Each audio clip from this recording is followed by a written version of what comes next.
அண்ணா பல்கலைக்கழக பதிவாளர் குமார் செய்தியாளர்களை சந்திக்கிறார். நெல்லையில் பார்க்கலாம். வேரியஸ் ஃபாரத்தில் டிஸ்கஸ் பண்ணி முடிவு எடுத்த விஷயம் இது. இன்னைக்கு டிசிஷன் எடுக்கல, இல்லை நேற்று டிசிஷன் எடுக்கல.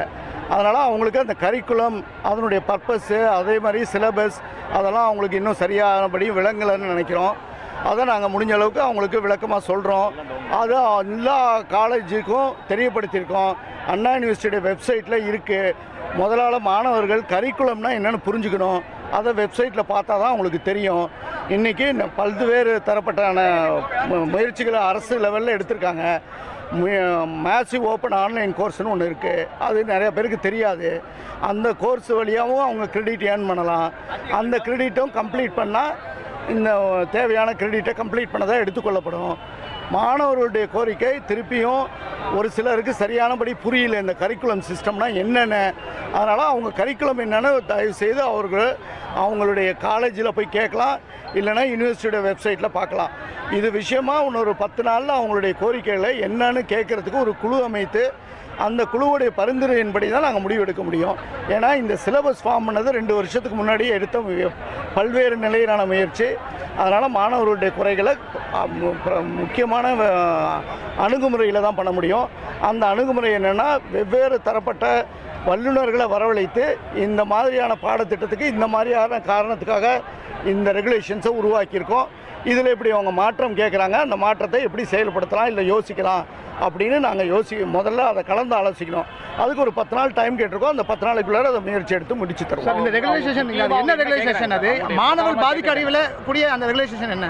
ரெகுலேஷன்ஸ் 2017ங்கிறது சாய்ஸ் பேஸ்ட் கிரெடிட் சிஸ்டம். இந்த சாய்ஸ் பேஸ்ட் கிரெடிட் சிஸ்டம்ன்றது ஒரு மாணவர் அவருடைய பாடத்திட்டத்துக்கு தேவையான வகுப்புகளெல்லாம் போய் கலந்து கொள்ளலான்ற ஒரு ஓப்பன்னஸ்.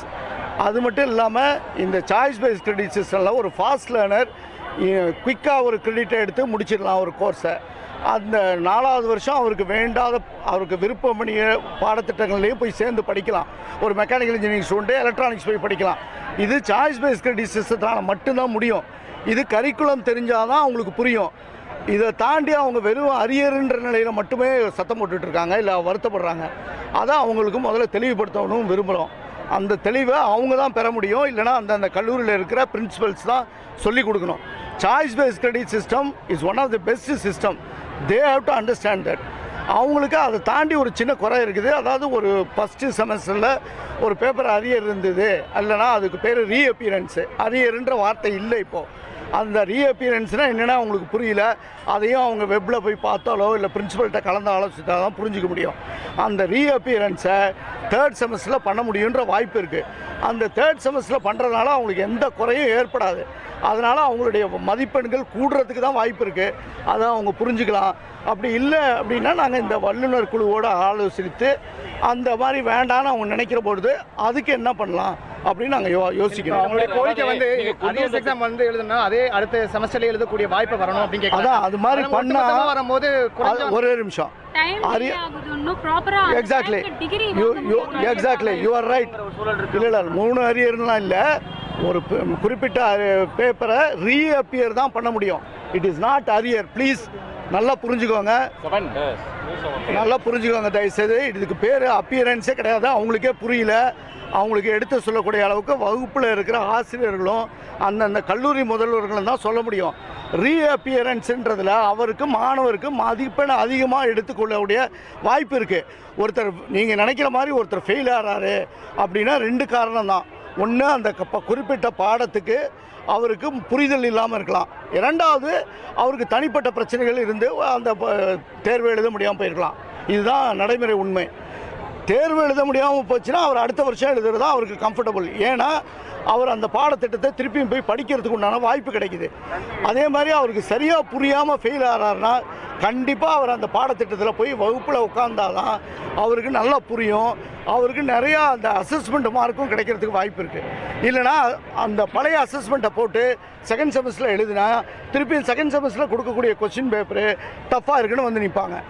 அந்த 2nd செமஸ்டரில் இந்த 1st செமஸ்டர் அரியர்னு நினச்சிக்கிட்டு 2nd செமஸ்டரில் எழுதணும்னு போராடினாங்கன்னா 2nd செமஸ்டரில் இன்னொரு கொஸ்டின் பேப்பர் தான் கொடுக்கணும். அந்த கொஸ்டின் பேப்பரை எல்லாத்தையும் வச்சு நடத்துறதுக்கு எங்களுக்கு 2.5 மாதம் ஆகுது. இந்த 2.5 மாதமும் அவங்களுக்கு ஒரு பெரிய இடைவெளியை ஏற்படுத்தும். அவன் ஒரு தேர்ட் இயரில் இருக்கிற பையனுக்கு அந்த ஒரு பர்டிகுலர் பேப்பருக்காக அவன் 2 மாதம் காத்திருக்க வேண்டியிருக்கும். இதெல்லாம் நாங்கள் ஆலோசித்து வல்லுநர்கள்லாம் சொன்னபடி தான் இதை கொண்டாந்துருக்குறோம். இந்த பாடத்திட்டத்தை, இந்த பாடத்திட்டம் என்னென்னா அவங்களுக்கு நீங்கள் தான் தெளிவுபடுத்தணும். இந்த மீடியாவில் நாங்கள் பேசுகிறதா அவங்களுக்கு போட்டு கேட்டால் அவங்களுக்கு கொஞ்சம் புரியல. நீங்கள் கொண்டு வந்த திட்டம் மாணவர்களுக்கு புரியலன்னு சொல்கிறீங்க. கண்டிப்பாக புரியல. அந்த பணியை கல்லூரி செய்யலாம், நாங்களும் செய்யலாம். நாங்கள் திருப்பியும் அவங்களுக்கு எடுத்து சொல்லலாம். இந்த திட்டத்தினுடைய அட்வான்டேஜஸ், அதாவது இதனால் உண்டான நல்ல வழிமுறைகள் என்ன, அவர் நிறைய மார்க் வாங்குறதுக்கு வாய்ப்பு இருக்கு. அதை அவர் புரிஞ்சுக்கணும். முதல்ல அந்த மாணவர் கல்லூரிகள் வந்து கல்லூரி முதல்வர்களுக்கும் அதை கொண்டு போய் சேர்க்கணும். நாங்கள் நெட்டில் போட்டிருக்கோம். நெட்டில் பார்த்து அவங்களே தனிப்பட்ட முறையில் புரிஞ்சுக்கலாம். இதை தாண்டி நீங்கள் ஒரு எக்ஸ்ப்ளனேஷனாக கொடுக்கணுன்னா நாங்கள் ஒரு எக்ஸ்ப்ளனேஷனாக கொடுக்கறதுக்கு ரெடியாக இருக்கோம். மெட்ராஸ் யூனிவர்சிட்டியில் சாய்ஸ் கிரெடிட் பேஸ் சிஸ்டம், அங்கெல்லாம் வந்து அரியர்ஸ் வந்து அடுத்த இதுலேயே அனுமதிக்கிறாங்களே, அந்த அதே போல கொண்டு வரலாங்க. ஒவ்வொரு பல்கலைக்கழகமும் ஒவ்வொரு அணுகுமுறையை தான் எடுப்பாங்க. அவங்க ஒரு அணுகுமுறை எடுத்திருக்காங்க, நாங்கள் ஒரு அணுகுமுறை எடுத்திருக்கிறோம். அந்த அணுகுமுறை மாணவருக்கு நல்லதை சேர்க்குமா, ஒரு இன்ஜினியரிங் மாணவனுக்கு நல்லதை சேர்க்கணுமான்னு தான் யோசிக்கிறோம். இப்போ நான் ஒரு ஆர்ட்ஸ் டிகிரி படிக்கணும்னு நினைக்கும் பொழுது நான் போய் எங்கே வேணாலும் சேர்ந்துக்கலாம், எந்த யூனிவர்சிட்டியில் வேணாலும் சேர்ந்துக்கலாம். அதுக்குண்டான தேவைகள், அதுக்குண்டான அணுகுமுறைகள் வித்தியாசப்பட்டது. அதனால் அது மாணவர்களுக்கு தான் புரியணும். நீங்களும் அதை எடுத்து சொல்லலாம். ஓகே, மாணவர் கண்டிப்பாக ஒரு குறிப்பிட்ட காலவரைக்குள்ளார அவங்களுக்கு பதில் சொல்கிறோம். இதை தாண்டி உங்களுக்கு ஏதாவது கோரிக்கைகள் இருந்தால் கொடுங்கன்னு சொல்லியிருக்கோம். அவங்க அதை புரிஞ்சுக்கிட்டு இப்போ நல்ல முறையில் செயல்படுவாங்கன்னு நம்பிக்கிறேன். இல்லை, அவங்க என்ன சொல்கிறாங்கன்னா, ஏற்கனவே இன்ஜினியரிங் படித்து வேலை வாய்ப்பு இல்லை அப்படிங்கும்போது டிகிரி கூட எங்களால் வாங்க முடியாத சூழ்நிலை அண்ணா பல்கலைக்கழகம் ஏற்படுத்துது அப்படின்னு ஒரு குற்றச்சாட்டு வைக்கிறாங்க. இல்லை, இது வந்து ஒவ்வொருத்தர் தரப்புலையும் ஒரு ஆர்குமெண்ட் இருந்துக்கிட்டே தான் இருக்கும். நீங்கள் ஒரு முறையான கேள்வி கேட்குறீங்க, அவங்க வேறு முறையில் கேள்வி கேட்பாங்க. அடுத்து முக்கியமான முயற்சி என்ன, மாணவர்கள் நல்ல முறையான தேர்ச்சி பெற்று நல்ல வேலைக்கு போகணும், இல்லை புதிய வேலைகளை உருவாக்கணும். இதுதான் ஒரு அடிப்படை பல்கலைக்கழகத்துடைய முறையான நடவடிக்கைகள். இதில் நாங்கள் கரெக்டாக தான் செஞ்சிட்ருக்கோம். அவங்களுடைய கோரிக்கைகளை நாங்கள் கேட்டுக்கிட்டு இருக்கோம். அவங்கள தான் எழுதி தர சொன்னோம், அவங்கள மூலமாக தான் படிக்க சொன்னோம். நாங்களாக எழுதி குறிப்பெடுத்துக்கல, நாங்களாக ஒன்று எழுதி கொடுத்து இதான் முடியும்னு சொல்லலை. அவங்க கோரிக்கைகளை வாங்கி வச்சுருக்கிறோம். இதுக்கு ஒரு முறையான குழு தான் முடிவெடுக்க முடியுமோ இல்லையா, தனிப்பட்டவர்கள் முடிவெடுக்கக்கூடாது, முடியாது. 10 நாளில் வந்து அப்போ 10 நாளில் முடிவு எடுக்க கண்டிப்பாக முயற்சி செய்கிறோம். அந்த திட்டத்துக்கு தேவையான வல்லுநர்களை வரவழைக்கணும் இல்லையா. இது வந்து யூஜிசிலேருந்து ஒரு கைட்லைன்ஸ் இருக்குது, ஏஐசிடிலேருந்து ஒரு கைட்லைன்ஸ் இருக்குது, நாங்களாக போட்ட குழு வல்லுநர்கள் இருக்காங்க. இதில் முடிந்த வரைக்கும் யார் யாரை வரவழைச்சு இதில் உண்டான சாதக பாதகத்தை பார்க்கணும்ல. இப்போ நீங்கள் ஃபஸ்ட் செமஸ்டர் பையன் 3rd செமஸ்டர் எழுதுனா அவன் மார்க் இம்ப்ரூவ் பண்ணணும்னு நினைக்கிறோம்.